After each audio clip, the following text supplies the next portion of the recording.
பல்லவர் காலம் கிபி 300 900. தமிழகத்திற்கு வடக்கே இருந்த பல்லவர் தமிழகத்தின் பெரும் பகுதியை கைப்பற்றி ஏறத்தாழ 600 ஆண்டுகள் ஆண்டனர். அப்பொழுது முன்பே பௌத்தராலும் சமணராலும் கொண்டு வரப்பட்ட பாலி மொழியும் வடமொழியும் தமிழகத்தில் செல்வாக்கு பெற்றன. வைதிகரும் வடமொழியை போற்றிய காரணத்தால் வடமொழி சிறப்பிடம் பெறலாயிற்று. பௌத்தர், சமணர், வைதிகர் சமய நூல்களும் தமிழகத்தில் இடம்பெற்றுள்ளன. அச்சமய சொற்களும் வேரூன்றுகின்றன.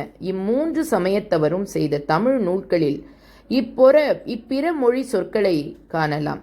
தமிழருக்கே உரிய சிவநெறியும் மால் நெறியும் வைதிகரால் சைவம் வைணவம் என்று பிரிக்கப்பட்டன. வழிபாட்டு முறைகளும் மாறுதல்கள் அடைந்தன. பெருங்கோயில்கள் தோற்றங்கள் கண்டன.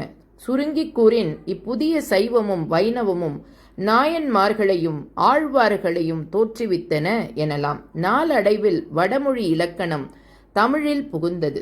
இம்மாறுபாடுகளை தேவாரம், 4000 திவ்ய பிரபந்தம், திருவாசகம் முதலிய நூல்களில் காணலாம். இவை யாவும் வரலாற்றில் தமிழகத்தில் உண்டான மாறுதல்கள் ஆகும்.